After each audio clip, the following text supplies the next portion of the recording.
आपल्या गावात किंवा परिसरात कधी ग्रामपंचायतीत भ्रष्टाचार झाला असेल, पण तुम्ही कधी अशा प्रकरणात तक्रारदाराने 94 मुद्द्यांवर आरोप करून आत्मदहनाची तारीख जाहीर केलेली पाहिली आहे का? जाकातवाडीमध्ये नेमकं काय घडलं आणि पुढची पायरी काय? तर चला पाहूया सविस्तर बातमी।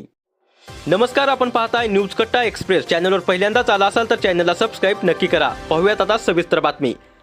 मिळालेल्या माहितीनुसार पत्रकार अजित काळेल यांनी ग्रामपंचायतीतील गेल्या 4 ते 5 वर्षातील कारभाराची माहिती अधिकाराच्या अधिनियमांतर्गत माहिती मिळवून तिचा सखोल अभ्यास केला।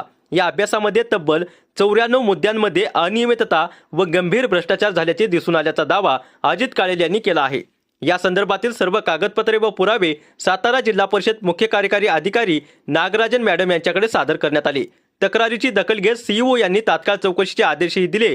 मात्र तक्रार ही तत्कालीन बीडीओ, ग्रामसेवक, टीपीओ तसेच तत्कालीन सरपंच व ग्रामपंचायत सदस्यांच्या विरोधात असताना चौकशी अधिकारी हेच समकक्ष असल्याने ही चौकशी धीम्या गतीने सुरू असल्याचा आरोप अजित काळेल यांनी केला आहे।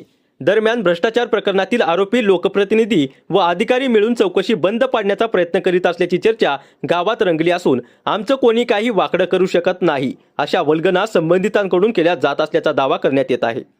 येत्या 2 दिवसात चौकशीचा अहवाल सादर न झाल्यास पत्रकार परिषद घेऊन सर्व पुरावे पत्रकारांसमोर उघड करण्याचा इशारा अजित काळेल यांनी दिला आहे। तसेच त्यांच्या तक्रारीवर कारवाई न झाल्यास येत्या 26 जानेवारी 2026 रोजी आत्मदहन करण्याची घोषणा त्यांनी केली असून यामुळे या प्रकरणाला नवी कदाटणी मिळण्याची शक्यता व्यक्त केली जात आहे। नमस्कार, मी अजित काळेल, पत्रकार, सातारा। गेल्या काही महिन्यापासून मी ग्रामपंचायत जकातवाडी येथील भ्रष्ट कारभाराची माहिती घेत होतो।